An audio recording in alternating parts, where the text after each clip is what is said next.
texted him too. There it is. Sweet. Okay, we're ready to go. Welcome to the first Nothing But Nugs pod. I'm here with Charlie. My name's Lorenzo.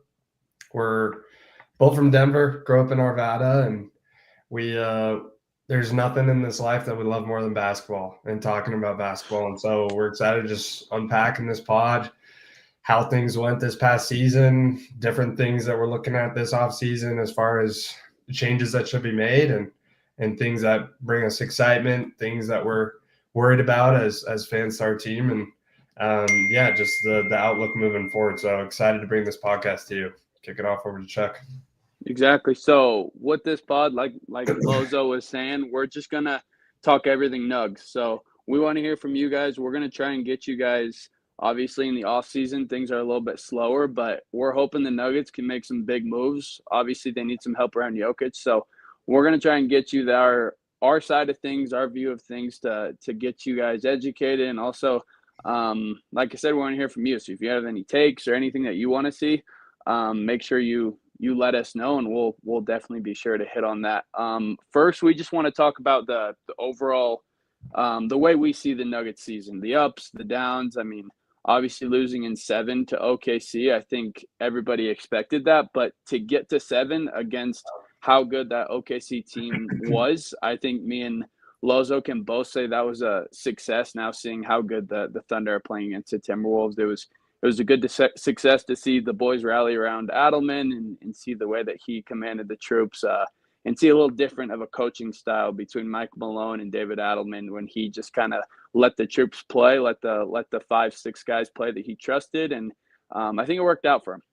Yeah, I really do. I think it's something to monitor moving forward. It's just how the locker room feels with him. I mean, being an interim coach is just a very interesting thing, but they played him into the job, right? I think there was a lot of uncertainty heading into the playoffs, and that was the big news story, right? Heading into the playoffs is one of the big narratives is just saying, like, how are you literally going to fire your head coach? How are you literally going to fire your GM when you've been running this same unit for years?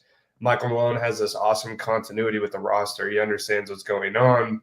He's coached them. He understands the synergies, the dynamics of the Murray and Jokic pick and roll better than anybody in the league. And of course, like the surrounding cast. So it was a crazy decision we made. I like the point that you touched on, where it's like, we didn't know it was going to happen, but they played the Thunder to 7. Thunder are the first seed. They won an incredible amount of games in the regular season. They just won game 4 against Minnesota at home. Held Anthony Edwards to 2 points in the first half on 1-for-2 shooting. They have just put up defensive masterpiece after masterpiece, but the Nuggets were just really interesting in that series, taking them to 6. I mean, that game 6 was remarkable in Denver. Like, Julian Strawther with his legacy performance. I don't know if anybody in Ball Arena saw that coming. I didn't see it coming watching it on TV, but like, we took it and we moved on. Game 7, let's not talk about it. I don't think there was a lot of heart there at all, but it just, very interesting the point you made on the T-Wolves and thinking of the Thunder, how dominant they've been, and the fact that we took them to 7 with a new coach was pretty crazy. Yeah. And I think that with us as Nuggets fan, I think we can go into this offseason with a lot of optimism. I mean, they showed with that move, firing Jim, and also the head coach, that they're not afraid to make moves. You know, they want to get back into that title contender, which I think with the best player in the NBA, Nikola Jokic, I mean, you're a title contender. If you have Nikola Jokic and he's doing the things that he's been doing the last 5-6 years or however long it's been, I mean, you're a title contender. There's no way around it. So Jamal Murray, you know what you're going to get the majority of the time. I mean, sometimes he doesn't show up, which is an issue, but I mean, you can count on him in the playoffs. We all know Jamal is different in the playoffs. And then there's some big and difficult conversations that need to be had this offseason with, obviously, the head runner is MPJ. Like, what are the Nuggets going to do with MPJ? He's obviously getting overpaid. Just taking a look at their payroll, I mean, he's on track next year to make $38.5 million, which is crazy. So who knows? He can maybe come around and be a piece that they're going to use just like they did when they won the championship. But we'll see what the Nuggets do with that. Yeah, 38.5 million for, I think it was 18 points during the regular season. So obviously you have clear Jokic, best player on the team, then Murray, who obviously just elevates his game incredibly in the playoffs. Like Murray isn't like a top 5 regular season point guard in the league, but in the playoffs, like you could make the argument that he totally is within that category, which I don't think is a crazy thing to say at all. But you look at MPJ, I think I saw the stats where in the regular season he's around 18. Over the playoffs, he averaged like 12 and 13. And the common story that's been seen by MPJ year after year after year is the decrease in scoring, decrease in shooting splits, just like becomes wildly more efficient in April, May, and when it's time to really perform. And I don't know, like defensively, he's gotten better, but it's like, yeah, gee, you really start to think about whether that $38.5 million can be spent a little bit more effectively. We've seen, like, especially in that Thunder series we were talking about earlier, Chuck, where you have 7 players, the Nuggets do. They have 7 or 8 really good players, and their 7 or 8 are just as good as the Timberwolves, just as good as the Knicks, just as good as the Celtics, just as good as the Cavs. I really do believe that with how good Jokic is and how much he elevates everybody else's game. But you look at the Thunder, who I think like clearly are the favorites to win the title right now. And in that series, we have 7 players who are gassed. We're playing them like we're Tom Thibodeau because we don't have anybody else to put in the game. And it's just like that 38.5 million, if you could convert that into 3 role players who are making 10 million each, 12, 13 million each, I just think the roster becomes a lot more balanced. Like, go pick up a Royce O'Neal who's going to start at the 3. He's not going to win you games, but he's not going to lose you games either. And then you get 2 other dynamic role players who are just going to help your team overall be more consistent when it really counts.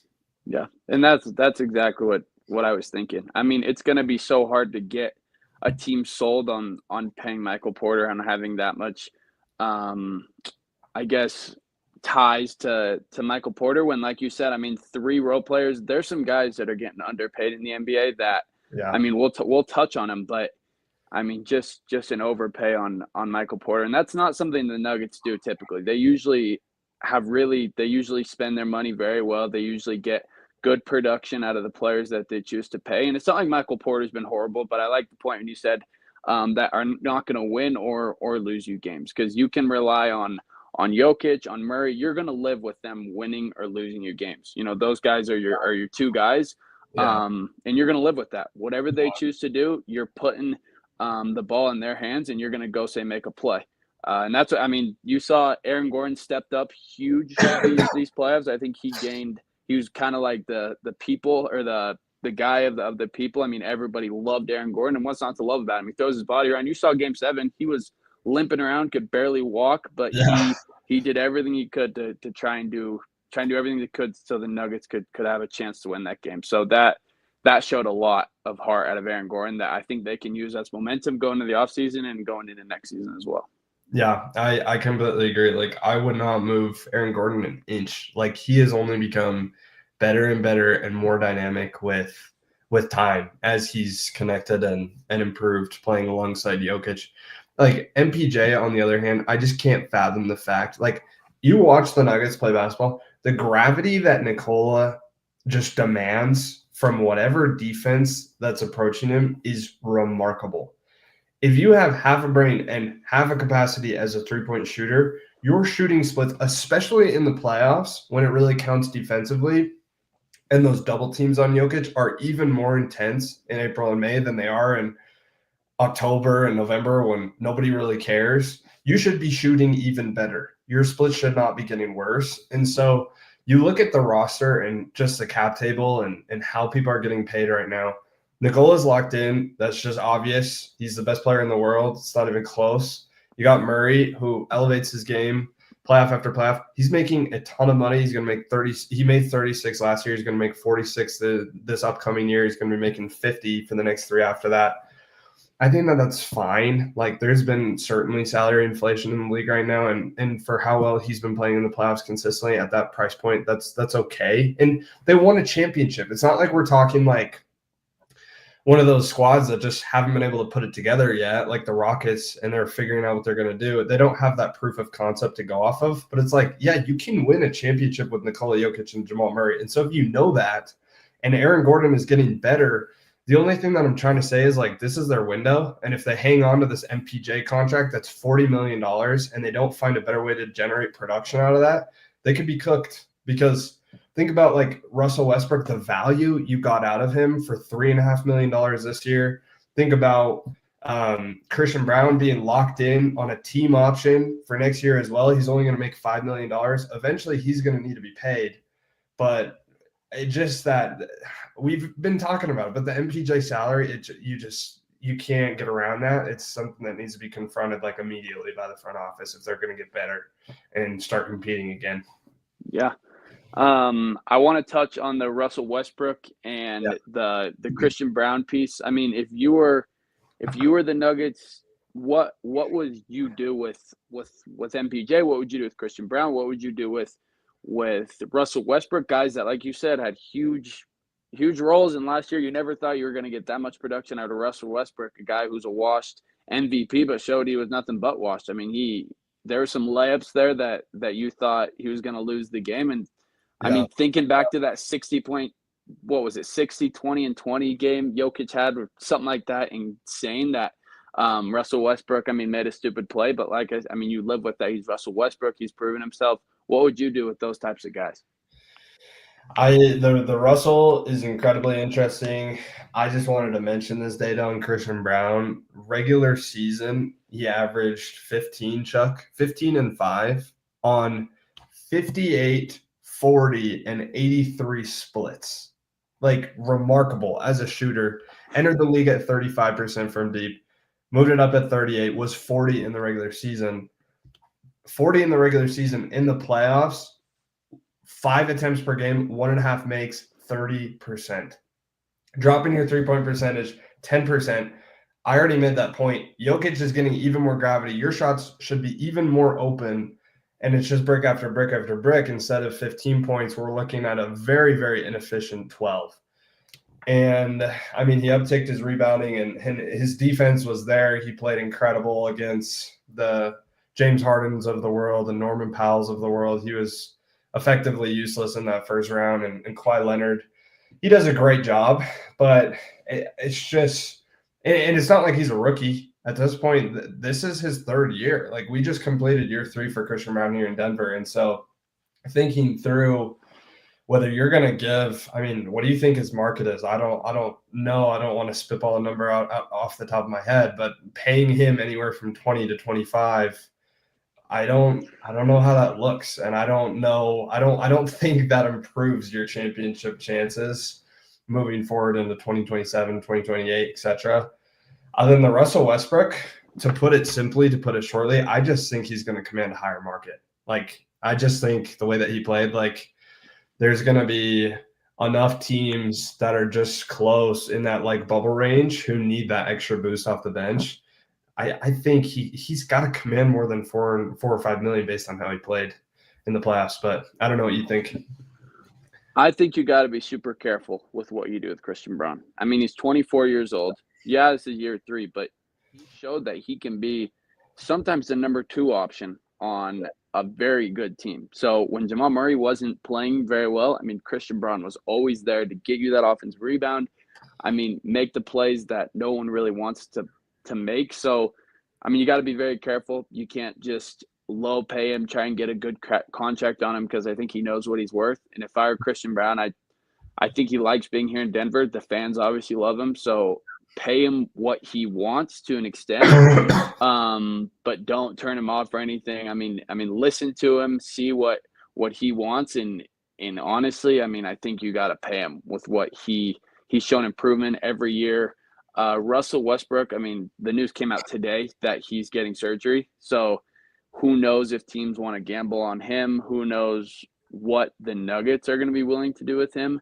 Yeah. He's old. the older you get, the harder it is to come back from injury, especially the way that Russell Westbrook plays. It's not like he's gonna just sit in the corner and do nothing. He's gonna make himself inserted. He's gonna take the ball to the lane. He's gonna try and get fouled. He's gonna do all these things that we know Russell Westbrook will do. So, I mean, you got to think about that side of things. And for the Nuggets, I mean, they just got to think about how they want to handle their vets and how they want to handle their extensions, and then how they want to develop the young guys. Because like you were touching on, Peyton Watson's 22 years old, Julian Strawther's 23. They're Yeah. super young. They're not even close to their prime. So just keep on developing, but also play your cards right in the veteran department. Yeah, I completely agree with that. You got Julian Strawther, you got a team option with him for the next 2 years. Obviously, pick that up. He's going to get a lot better. Peyton Watson, I mean, he's got the team option. He's going to be in Denver next year, guaranteed, with the $4 million team option contract. But looking forward, Chuck, would you extend Peyton Watson? What did you see from him this season?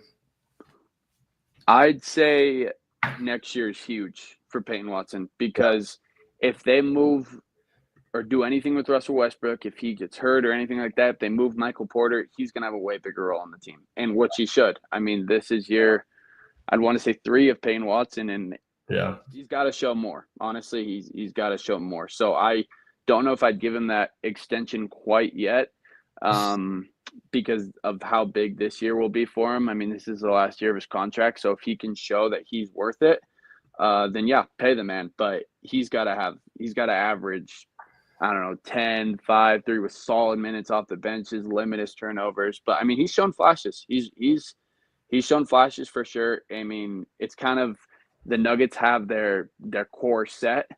And I think if you play with Jokic, anyone can be good. Jokic can make somebody that doesn't look good on, let's say, the Wizards or maybe a team that's kind of behind, Jokic can make them into a solid role player. So if Peyton Watson can work this offseason and play well off of Nikola Jokic, because that's what the Nuggets want to do. They want to play off of Nikola, then sign him. But like I said, he's got to prove himself that he's valuable to the team. Yeah, I agree with that. I think defensively, you just look at him and there's so much raw potential.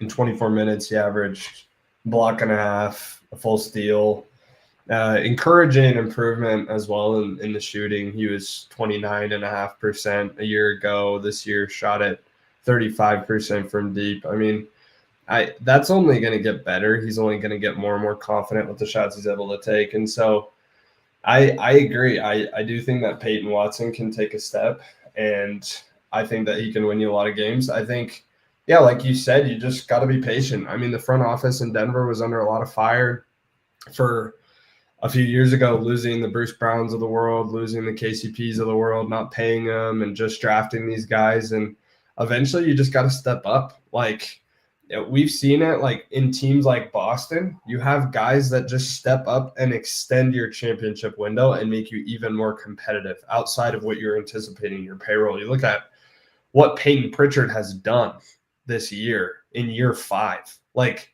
the first 3 years of his career, were we writing anything about Peyton Pritchard? I think Peyton Watson could be the same way, where it's like, give him another year, give him a year after that, let him be comfortable, build some trust in him.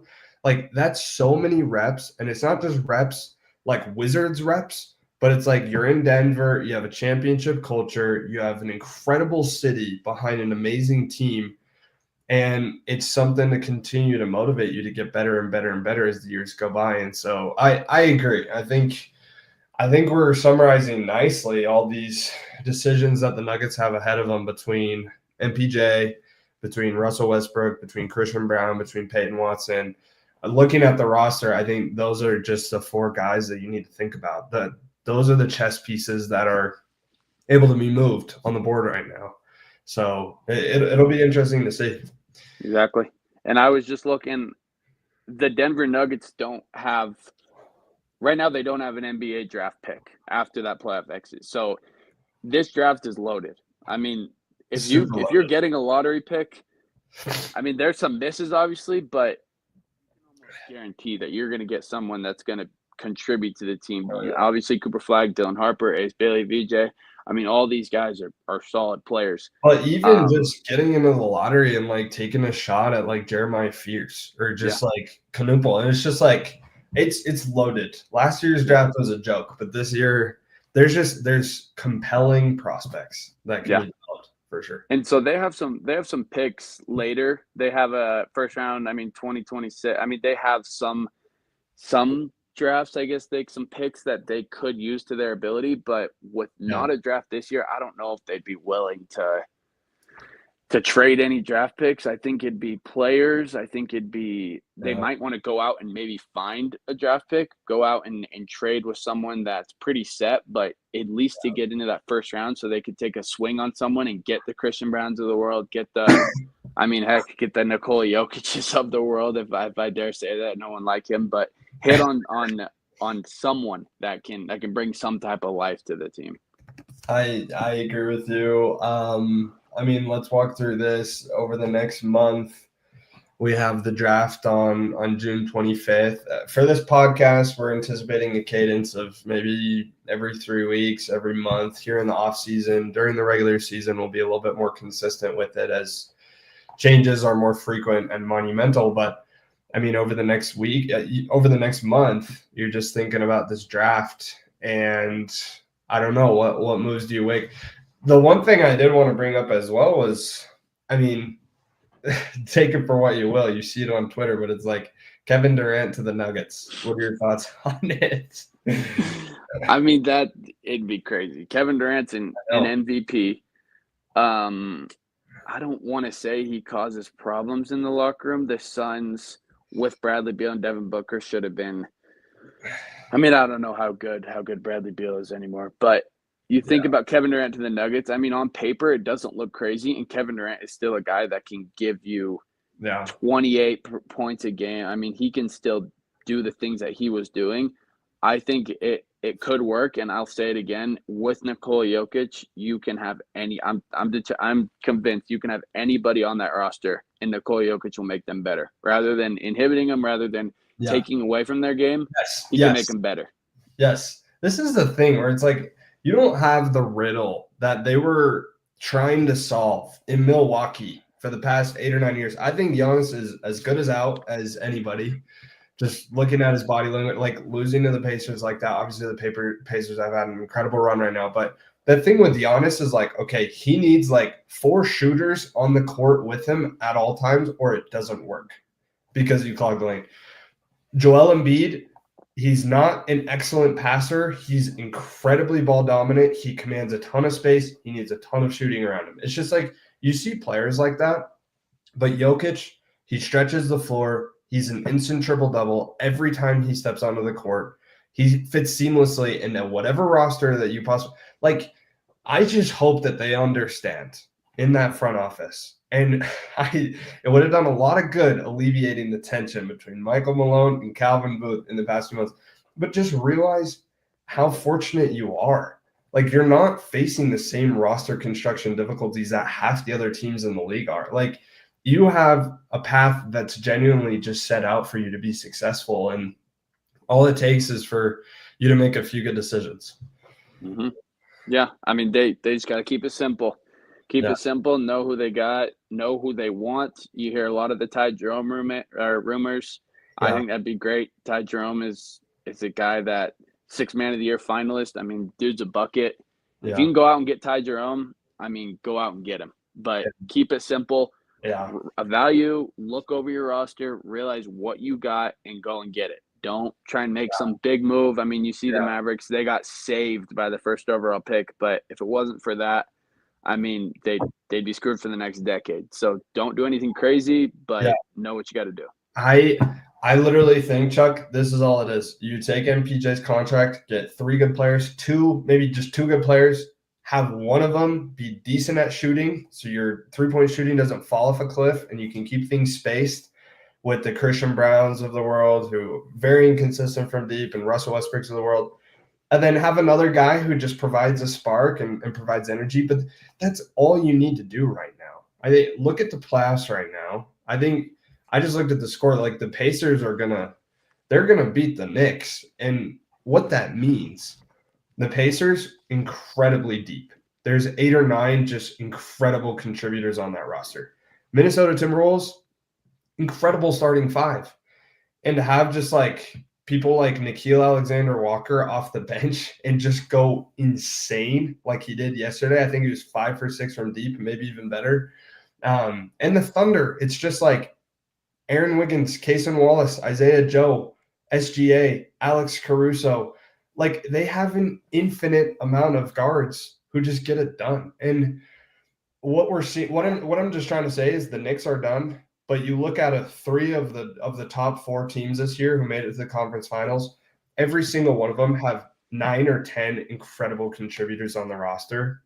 And Denver wasn't like that. We played at the Tom Thibodeau style of just 6 guys playing 39 minutes a game. And when you do, I think it was game 7 with Clippers and game 7 with Thunder, like you're just going to run out of gas. And so, frankly, and the injury concentration as well. Like people like MPJ and Aaron Gordon with their history, you need to distribute players who are going to get you through the regular season and make that seeding even better for you. So you're playing in Ball Arena with more frequency come the playoffs. So I just think it's as simple as that. Sometimes in the NBA, we read those Bleacher Report articles and it's trade after trade, crazy idea after crazy idea. It's Kevin Durant, get him here. But it's like, really, the simple thing is Jokic, he's the best player in the world.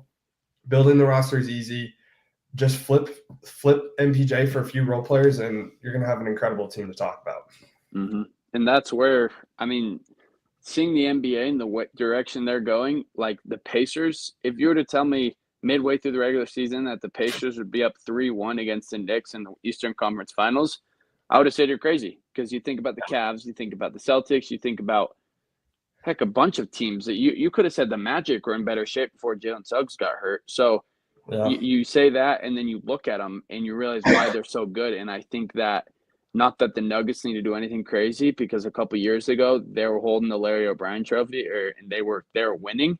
So you don't need to do anything crazy, but that is the direction that they're going in. And in order to get back in there, you have to have good role players. Yes, you have to have an MVP or a really good player, which they do, in Nikola Jokic, but you gotta get role players. So I was thinking of doing something. It's called pick up or hang up.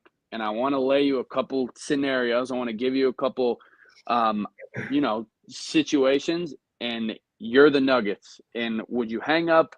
Would you, interest in talking about it? The first one is where it's a lot about Michael Porter, but there's also some Zeke Naji in there who I think fans had a lot higher aspirations for Zeke Naji. The Nuggets are sure paying him more than obviously he deserves to sit on the bench and clap his hands a couple of times. They're paying him like $7 million a year for the next 3 years. But this first one's quite interesting.